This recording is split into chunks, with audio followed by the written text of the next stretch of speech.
Este canal adoramos a la gran Sara Montiel y vamos a hacer un top 5 de sus mejores películas de la etapa mexicana. Si no has visto alguna de estas cintas, te recomiendo que corras a verla porque te estás perdiendo de una verdadera joya de la cinematografía mexicana. Vamos primero a hablar de Ahí viene Martín Corona, este díptico que lo conforman Ahí viene Martín Corona y su segunda parte Vuelve Martín Corona, también conocida como El enamorado. Esta película se estrenó en 1951, dirigida por Don Miguel Zacarías, es de Producciones Zacarías y protagonizan Pedro Infante y Sara Montiel. Es una comedia vaquera que desarrolla las historias del justiciero norteño Martín Corona y su escudero Piporro. Estas historias ya habían sido conocidas por el público mexicano previamente a través de la radio, donde el mismo Pedro Infante hacía la voz de Martín Corona y por primera vez era llevada la historia al cine. Elementos que valen la pena de esta película para que te animes a verla. Bueno, el género ya es un argumento fuerte para que te animes a buscar esta película y disfrutarla. ¿Por qué? Porque la comedia vaquera, la comedia de caballitos o el western cómico, como sea que lo conozcas, es un género que décadas después en México quedaría asociado como con lo chafa, como con lo maleta.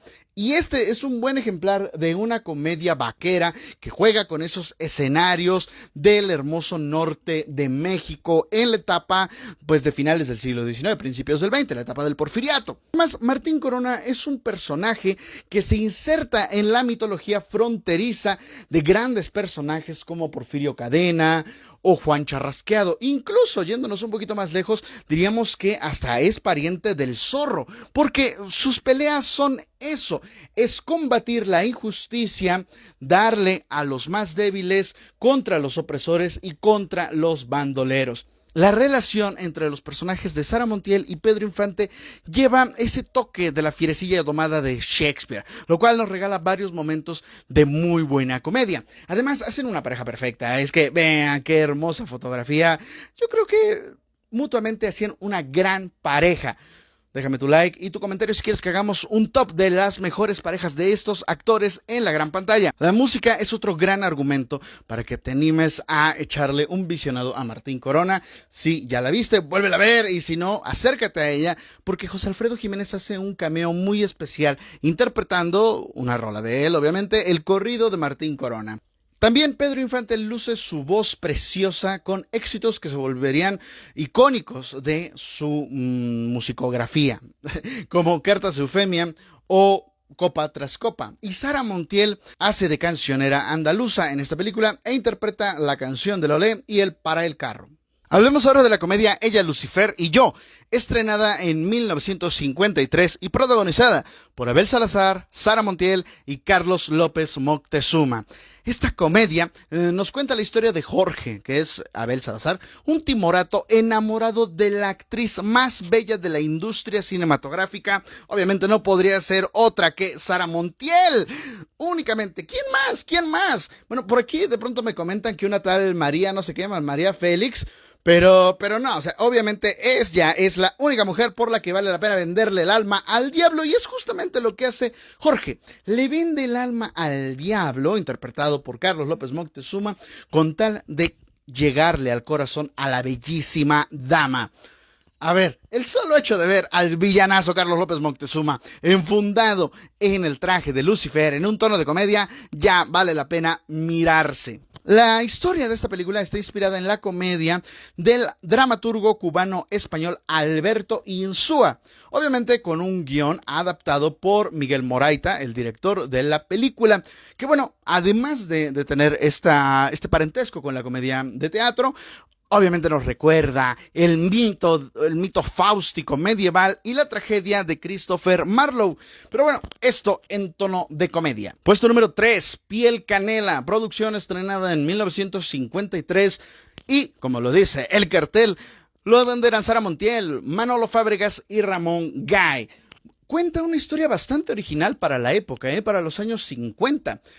Esta sería la producción responsable de que los productores norteamericanos se fijaran en el trabajo de la Montiel. Y bueno, es que al año siguiente, en 1954, ya estaría protagonizando el western Veracruz, al lado de Gary Cooper y Burt Lancaster. Marucha es una bellísima mujer con vida delincuencial que trabaja en un cabaret cantando y bailando. De hecho, pues la interpretación de Piel Canela le da el título a la película, pero su belleza es limitada. La mitad de su rostro ha quedado desfigurado a causa de un incendio y ella tiene que cubrir su rostro con su melena, lo cual será el pretexto para que eventualmente nos asomemos a la historia del médico que ha avanzado en los procedimientos de cirugía estética, lo cual es algo que me parece tremendamente revelador para la época. La película además nos presenta una crítica a esa relación entre belleza y bondad. Piel Canela es la película que más se acerca al género Sara Montiel. El género Sara Montiel, historias de una cancionera que puede ir desde la vida delincuencial, desde el lumpen, hasta la fama, los grandes teatros, cruzando por religión, amores imposibles, maternidad, una gran variedad de colores que ya en la etapa española de los años 60 se dedicaría a replicarse una y otra vez. Pero esta es la primera vez en que vemos a Sara Montiel siendo la estrella total de la película, ella, su música, su belleza, y te recomiendo que le des una oportunidad, anda, dale oportunidad, Piel Canela. Llega el turno de la película Necesito Dinero, otra producción de Zacarías, de Don Miguel y Mario, estrenada en 1951, nuevamente protagonizan Pedro Infante y Sara Montiel. Hay varios detalles históricos, sociales importantes que se ven reflejados en esta película.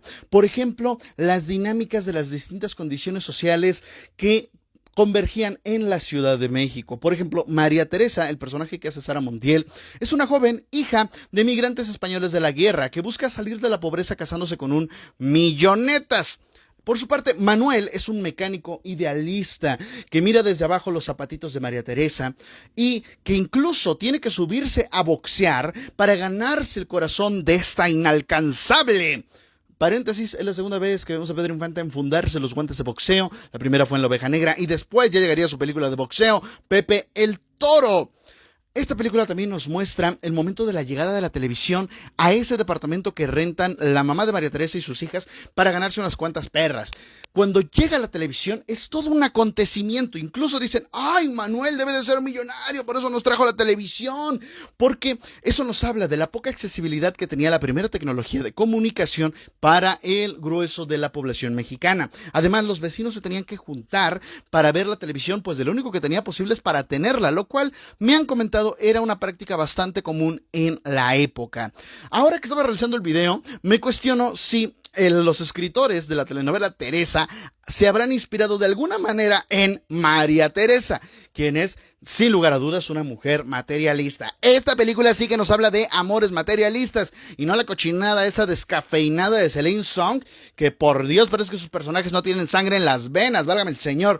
Ve esta película porque vale la pena, es mi película favorita y la primera que vi de Pedro Infante en la vida. Y ahora vamos a hablar de Cárcel de Mujeres, película estrenada en 1951. Una de las mejores historias que llegó a las manos de Sara Montiel. Déjame tu comentario si quieres que hagamos aparte un top de los mejores guiones que tuvo la oportunidad de trabajar doña Sara Montiel, Saritísima. La película con el asesinato de Alberto. Una mujer se mira entre las sombras y dispara un revólver. Evangelina, la novia del difunto, es acusada de ese crimen y condenada a pasar un tiempo en la sombra. Ahí se conoce con Dora, la amante del difunto Alberto. Toda esta historia es una obra original del dramaturgo español Max Auf, quien se tuvo que exiliar en México después de la Guerra Civil. Obviamente el guión está trabajado junto con la dirección de la película Miguel M. Delgado. La película es pionera en mostrarnos la condición femenina en contextos carcelarios. Y es importante valorar eso porque faltarían 2 décadas más o menos para que el cine mexicano conociera las grandes obras de Felipe Casals que nos hablarían también de este tópico. Me refiero a Los motivos de luz y Las Poquianchis. La película atraviesa por varios géneros cinematográficos. El primero, el más importante y el más grande, el melodrama, que ya sabemos que melodrama no es sinónimo de historia endeble, mala o lacrimosa, sino el melodrama como género grandilocuente, pasional, que en esta película está muy bien tratado. Pero también Cárcel de Mujeres pasa por otros géneros, como el cine negro, en su variante mexicana, obviamente el Mex Noir, y las historias carcelarias. El elenco de esta película es una pasada. Obviamente las abanderadas son Miroslava y Sara Montiel, pero también en la escolta del talento marchan María Douglas, Katy Jurado, Elda Peralta, Emma Roldán. Emma Roldán está sensacional interpretando a la loca de la cárcel, con unos rostros que nos recuerdan al expresionismo alemán. También tiene una tercia de caballeros que ni la mejor baraja. Tito Junco, Eduardo Alcaraz y Luis Beristain. Todo este elencazo dirigido por el director de cabecera de las comedias de Cantinflas, pero don Miguel M. Delgado, que en esta ocasión le entró con todo al melodrama carcelario. Esto ha sido solamente 5 ejemplos de la variedad de historias que pudo habitar la gran Sara Montiel tras su paso por México. Es una pena que esta riqueza no se haya valorado en la serie documental que produjo HBO recientemente, pero déjame en los comentarios si quieres que hablemos a profundidad de alguna de estas películas, o si te acordaste de alguna otra, si crees que omití alguna gran película, pues déjala acá y con gusto lo revisamos.